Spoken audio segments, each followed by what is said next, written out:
وہ شیاطین جو گند سے بھرے ہوئے ہیں، گندگی کا ڈھیر ہے، وہ ایسی پاکیزہ چیز لے کر آئے، یہ تو ان کے مناسب ہی نہیں ہے۔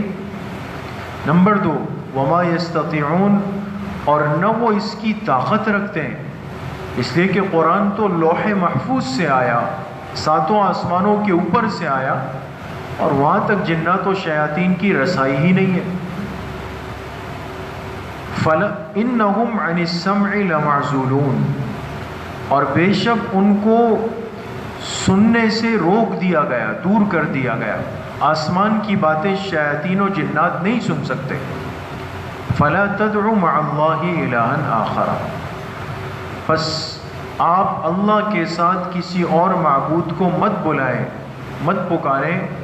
فَتَكُونَ مِنَ الْمُعَذَّبِينَ، ورنہ آپ بھی ہو جائیں گے ان لوگوں میں سے جن پہ عذاب نازل ہوا۔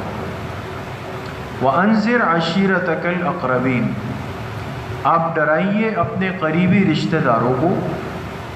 وَاخْفِضْ جَنَاحَكَ لِمَنِ اتَّبَعَكَ مِنَ الْمُؤْمِنِينَ، اور جو ایمان والے آپ کی اتباع کریں ان کے لیے اپنے کندھے کو جھکا دیجیے، کندھے کو جھکا دیجیے۔ دیکھیں قرآن کتنا خوبصورت سمجھاتا ہے۔ انسان جس کو سہارا دیتا ہے نا، کہتے ہیں ہاتھ رکھ لیں۔ کوئی بزرگ جا رہے ہیں اور ان کو عذر ہے، تو فرما بردار بیٹا ہے، دوست ہے، ساتھی ہے، شاگرد ہے، وہ کہتے ہیں حضرت یہاں ہاتھ رکھ لیں آپ۔ تو انسان جس کے ساتھ محبت رکھتا ہے اس کے لیے اپنا کندھا جھکا لیتا ہے۔ اللہ پاک نے فرمایا جو آپ کی مان کر چلیں، آپ پر ایمان لے آئے، ان سے محبت اس درجے کی ہو جائے کہ گویا ان کے لیے آپ کندھا جھکا دیں، وہ آپ کے ساتھ جڑ جائیں۔ فَإِنْ عَصَوْكَ، اور اگر آپ کی دعوت کے باوجود بھی یہ خاندان والے آپ کی نافرمانی کریں، فَقُلْ، تو آپ کہہ دیجئے، إِنِّي بَرِيءٌ مِّمَّا تَعْمَلُونَ، جو کچھ تم کرتے ہو میں اس سے بری الذمہ ہوں، بیزار ہوں، میرا اس سے واسطہ نہیں۔ وَتَوَكَّلْ عَلَى الْعَزِيزِ الرَّحِيمِ، جب آپ ایسا کہیں گے تو یہ آپ کو ستائیں گے، تکلیفیں بڑھائیں گے، آپ پریشان نہ ہو، آپ بھروسہ کریں اس ذات پر جو کہ غالب ہے، رحم کرنے والا ہے۔ الَّذِي يَرَاكَ حِينَ تَقُومُ، جس کی نظر آپ پر رہتی ہے جب آپ کھڑے ہوتے ہیں، یعنی نماز کے لیے، اس وقت بھی اللہ تعالیٰ آپ کو دیکھ رہے ہوتے ہیں۔ وَتَقَلُّبَكَ فِي السَّاجِدِينَ، اور جب آپ چلتے پھرتے ہیں ان نمازیوں کے درمیان تب بھی اللہ آپ کو دیکھتے ہیں۔ إِنَّهُ هُوَ السَّمِيعُ الْعَلِيمُ، بے شک وہی ذات سننے والی، جاننے والی ہے۔ هَلْ أُنَبِّئُكُمْ عَلَى مَنْ تَنَزَّلُ الشَّيَاطِينُ، ہاں اللہ پاک فرما رہے ہیں، اب غور کریں۔ انہوں نے کہا نا کہ یہ وحی کہانت ہے، جنات شیاطین لے کر آئے۔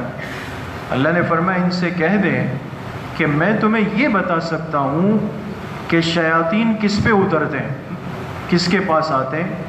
تنزل علی کل افاک اسیم، بے شک شیاطین اترتے ہیں ہر اس شخص پہ جو کہ گناہ گار ہوتا ہے اور جو بد کردار ہوتا ہے، ان کا شیاطین سے رابطہ اور کنیکشن ہوتا ہے۔ یلقون السمع، کہ ان کی باتوں کو کان لگا کے وہ سنتے ہیں۔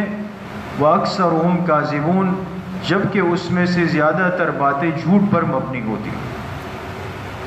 یہ پوری 14 آیتیں جو ہیں، آپ نے ترجمے پہ غور کیا ہوگا کہ اس میں اللہ پاک نے ایک تو اپنے قرآن پاک کی عظمت اور حقانیت کی حفاظت بھی فرمائی کہ ہم نے اس کو کیسے محفوظ رکھا ہے۔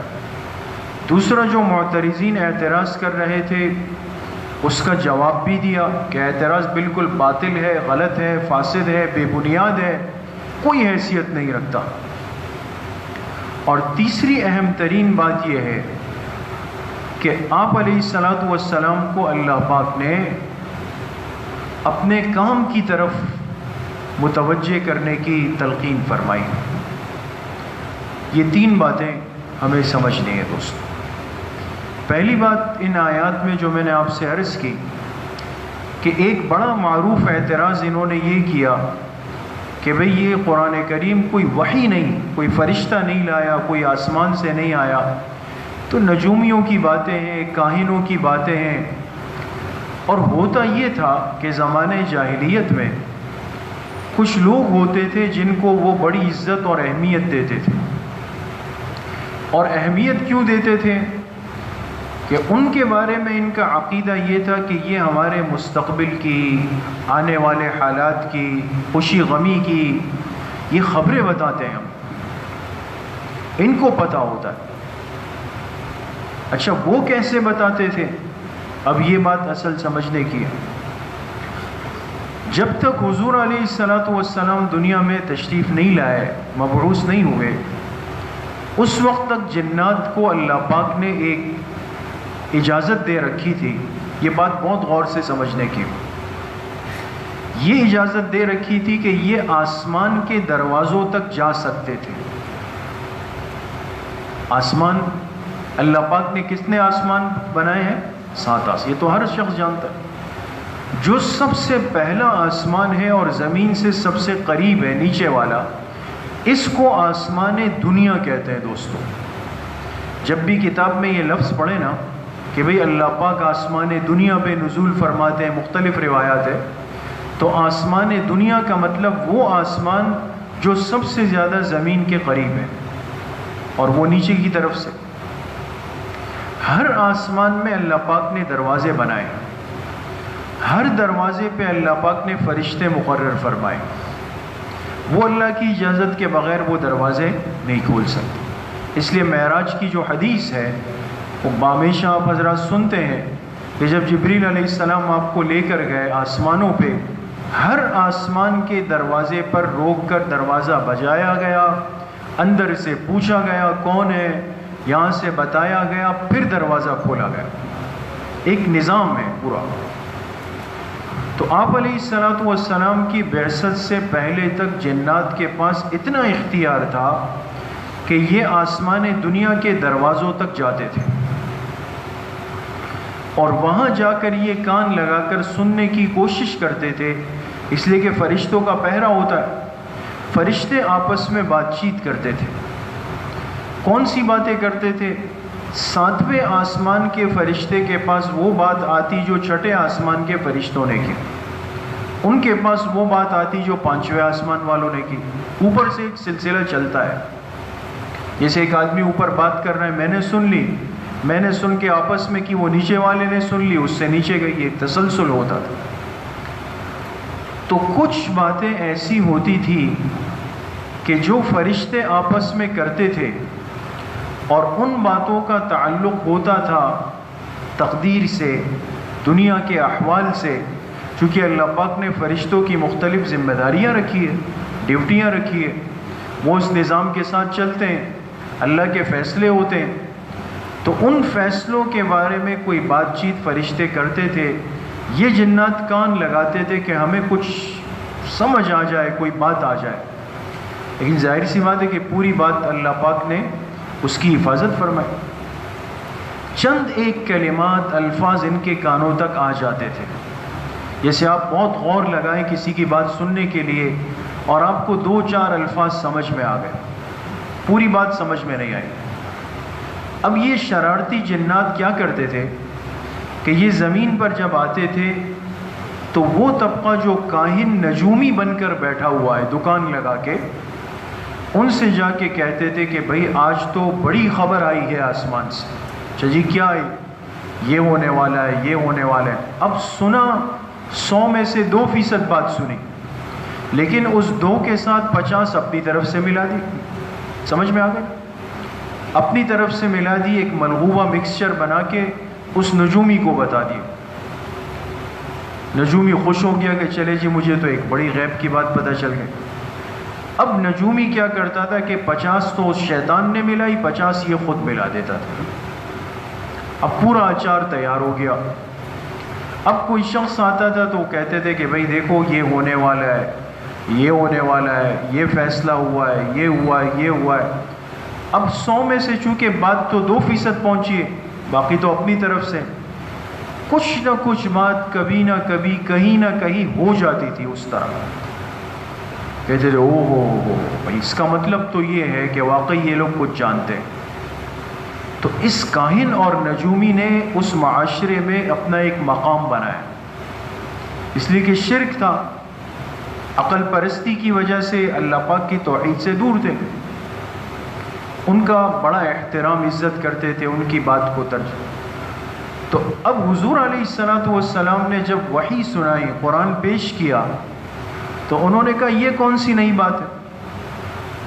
یہ باتیں تو ہم سے پہلے سے ہمارے کاہن، ہمارے نجومی کرتے ہوئے آئے ہیں، وہ بھی دعویٰ کرتے تھے کہ آئندہ ایسے ہوگا، آئندہ ایسے ہوگا، آئندہ، آپ بھی وہی بات کر رہے ہیں۔ سمجھ میں آئی دوستو؟ اعتراض انہوں نے یہ کیا، اور یہ اعتراض کیا بھی قرآن کی عظمت پہ۔ اللہ پاک نے اس کے دو جوابات ارشاد فرمائے۔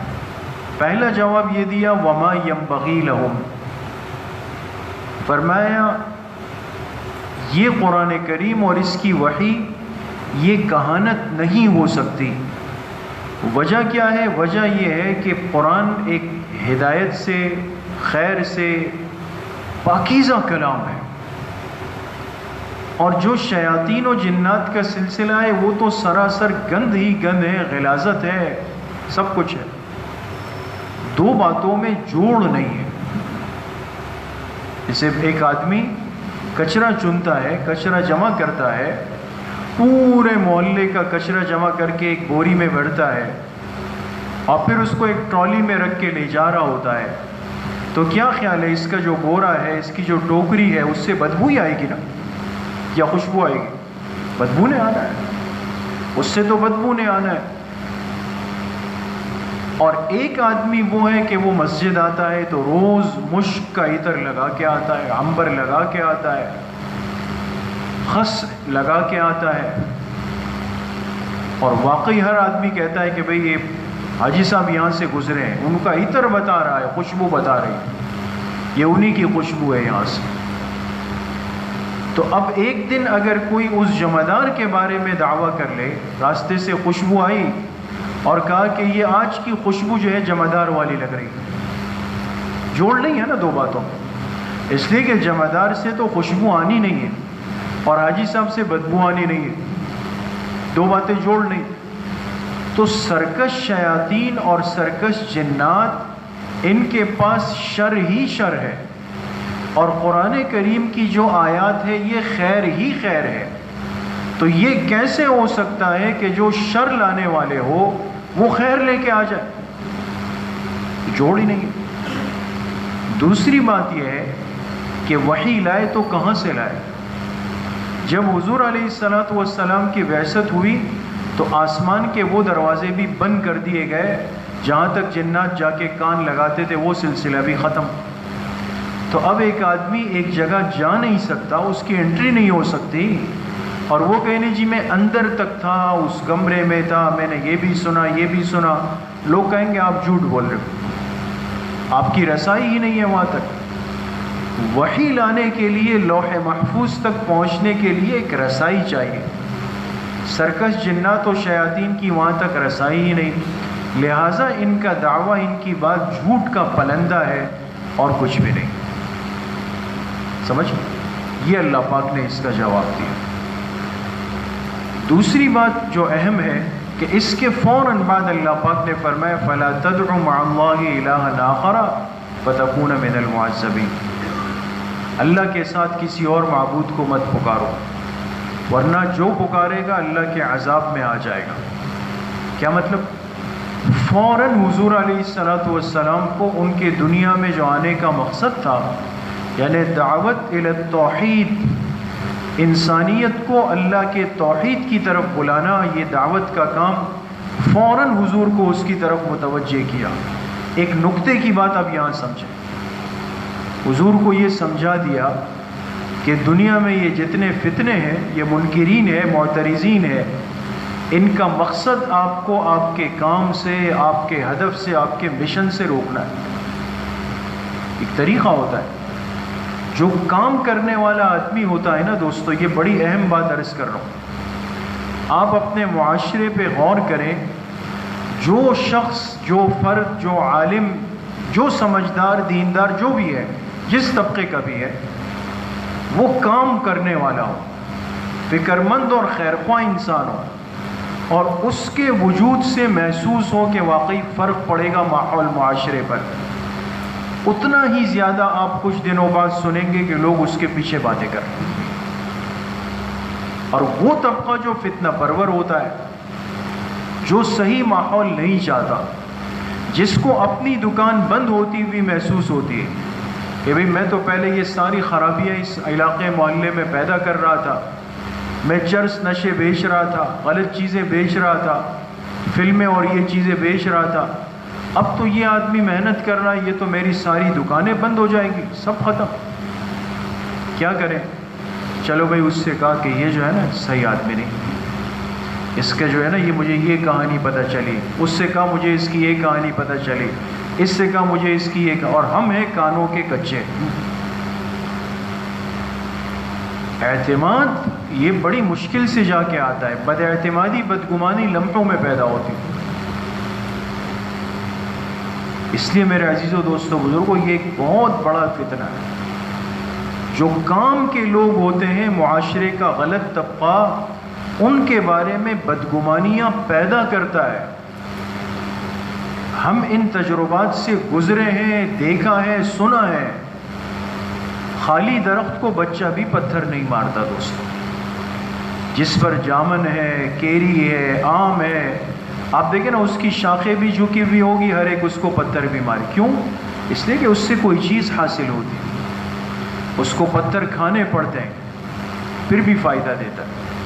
بات اسی کے پیچھے ہوگی جو کوئی خیر کا کام کر رہا ہو، بدگمانی اسی کے متعلق پیدا کی جائے گی جو کوئی خیر کا کام کر رہا ہو۔ اور کیوں؟ تاکہ یہ دل برداشتہ ہو جائے، دل چھوٹا کر لے، پریشان ہو کے کام چھوڑ دے۔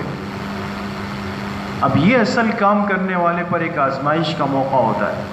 اللہ پاک نے اپنے پیغمبر کو فوراً کہا، انہوں نے اعتراض تو کر لیا، آپ چھوڑ دیں، ان کو جواب دینا ہمارا کام ہے، آپ اپنے دنیا میں آنے کے مقصد میں لگے رہیں۔ اور یہی کامیاب آدمی کی پہچان ہوتی ہے۔ اگر میں پرواہ کروں کہ جی اس نے آج یہ کہا ہے، اس نے یہ کہا ہے، وہی میرے پیچھے یہ باتیں کر رہا ہے، اور اس کو دیکھ کر دل چھوٹا کر کے کام شروع کر دوں، تو نقصان کس کا ہوا؟ امت کا ہوا۔ اپنے مشن اور اپنے ویژن سے پیچھے ہٹ گیا۔ اس لیے اللہ پاک نے فرمایا آپ ان کی پرواہ نہ کریں، آپ اپنے کام کے اندر لگے رہیں، باقی ان کو جواب دینا بھی ہمارے ذمے اور ان کو نمٹانا بھی ہمارے ذمے۔ تو ان آیات میں اللہ پاک نے قرآن کریم پر ہونے والے پہلے اعتراض اور اس کا جواب ذکر کیا، آپ علیہ الصلاۃ والسلام کو آپ کے کام کی طرف متوجہ فرمایا۔ باقی جو دوسرا اعتراض ہے انشاءاللہ وہ کل کی آیات میں، کل کے درس میں، اللہ پاک مجھے بھی آپ سب کو صحیح عمل کی توفیق نصیب فرمائے۔ باقی جس طرح ہر ہفتے آپ کے علم میں ہے کہ صبح 11 بجے سے 11:30 بجے تک بنات کے مدرسے میں مستورات کے لیے اصلاحی مجلس ہوتی ہے، اور عصر کی نماز کے بعد مسجد میں اصلاحی بیان اور ذکر مراقبے کی مجلس ہوتی ہے۔ تو دونوں مجالس میں وہاں مستورات کو بھیجنے کا اہتمام فرمائیں، اور عصر کے بعد خود مجلس میں مسجد میں شرکت کا اہتمام فرمائیں۔ الحمدللہ رب العالمین۔